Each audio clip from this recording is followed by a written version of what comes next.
When you start a research project, it is important to have a good research question. Your question should be narrow enough that you don't find too much information, and at the same time it should be broad enough so that you find enough. A research question should not be easily answered by a yes or no or a short statement, and it should be open-ended. Here's an example of a properly worded research question. Notice that the question is written so that I could write an 8 to 10 page paper on this topic. After creating a research question, the next step in the research process is to figure out the keywords in the question.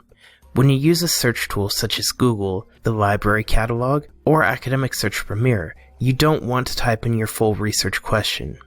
This could confuse the search tool. Instead, use keywords from your question. These are the nouns or major words in your question.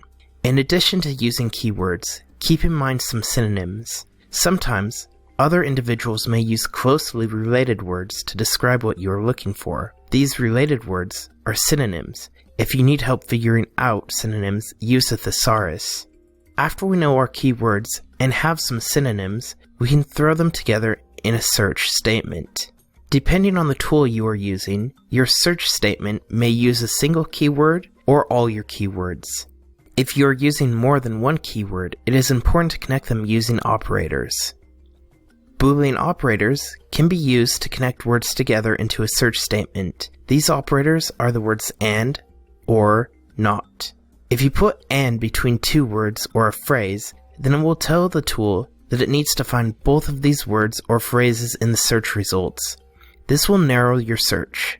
Or tells the search tool that you want to find results with either word. This will broaden your search results.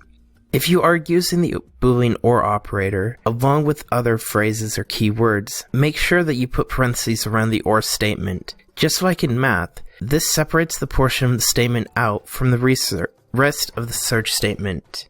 Not tells the tool to look for articles that exclude the word following the not operator.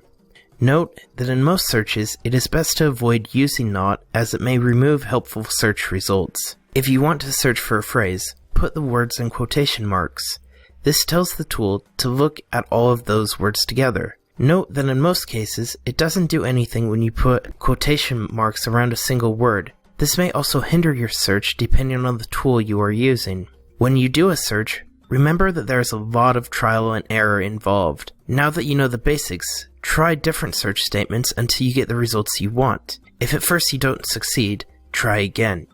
If you have any questions or are struggling to find the sources you are looking for, ask a librarian at your local public or academic library.